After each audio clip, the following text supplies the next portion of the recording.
ど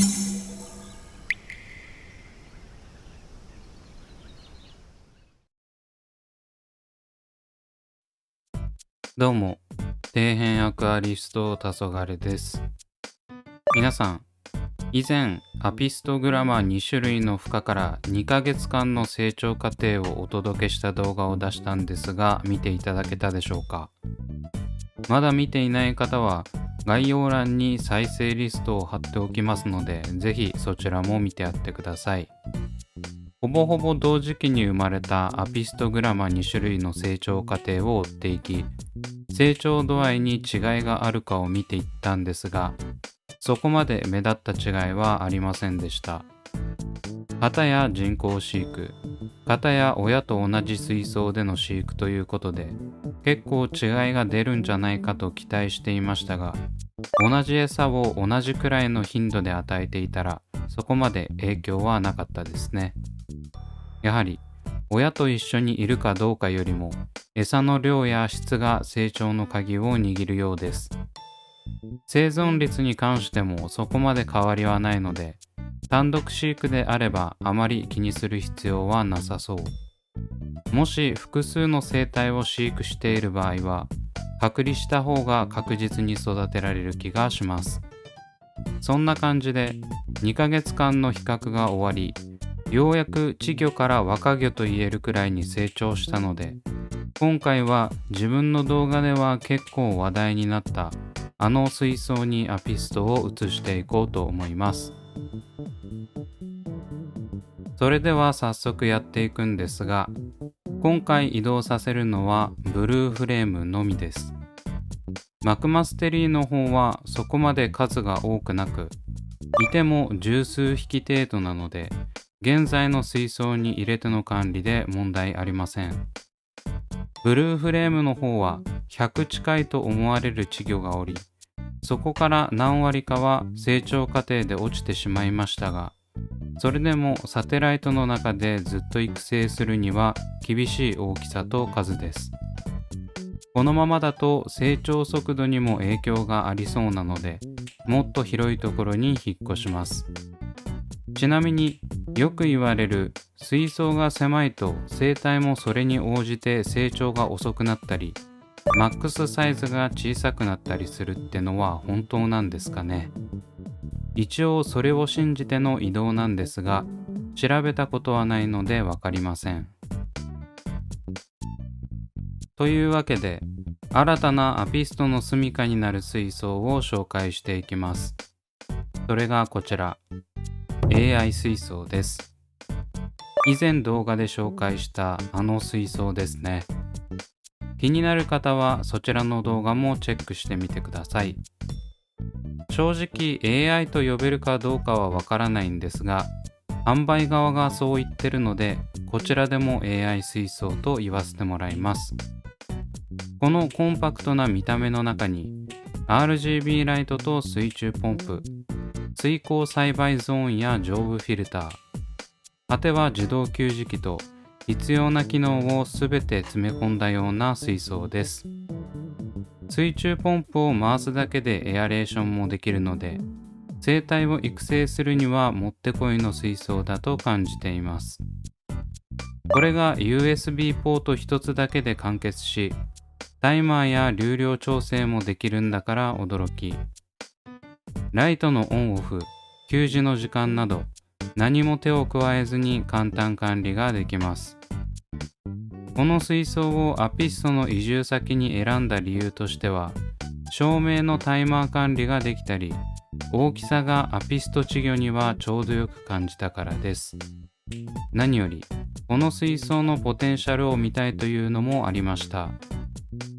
この水槽は自分が隅々まで見回した感じ、結構なろ過能力があると踏んでおり、以前の動画内でも言及しています。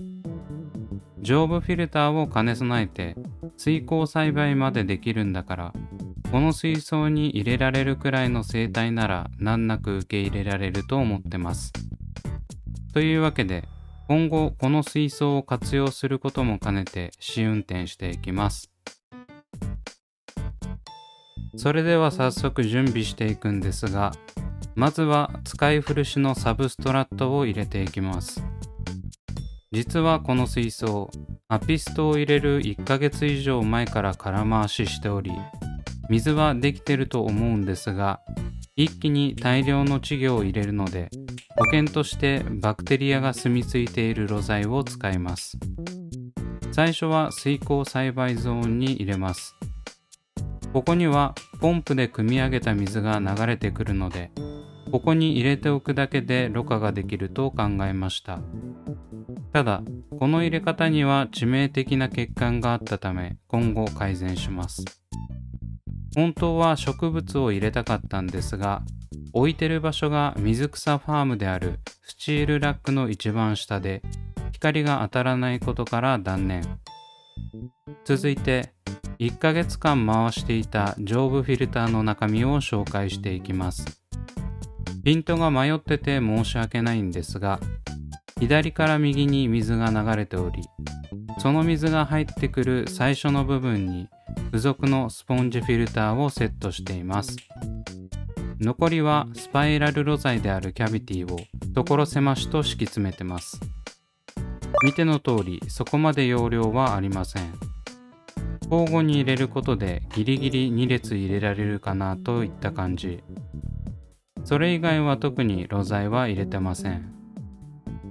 ということで、まだまだろ過能力が未知数なため、水槽内にも先ほど残ったサブストラットをストッキングネットに入れておきます。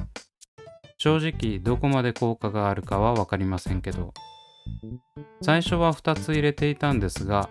あまりにも多く遊泳スペースが狭くなっていたので1つにしました。これで AI 水槽側の準備は完了です。続いては肝心のアピストを入れていきます。今回こちらの水槽に移動させるために数を数えながら移動させたんですが、合計60匹のアピストがいました。人工を孵化させてから一度も数を数えていなかったので、思ってた以上の数にびっくりしています。この中でブルーフレームの形質が現れる個体は何匹出現するんでしょうか。バケツに隔離したらいつも通り点滴法で水合わせをしていきます。自宅の水槽間の移動なのでそこまでシビアにしなくてもいいと思うんですが、今まで手塩にかけて育てたので念のためです。点滴のスピードはだいぶ速いですけどね。というわけで水合わせも無事に終わったので、ようやくアピストを入れていきます。この大きさなら60匹いてもまだ手狭ではないと思います。まあこれからまた大きくなってくると水槽のサイズアップが必要かもしれませんけどね。スチールラックの下段で入れにくいので、計量カップを小さいものにし、複数に分けて導入します。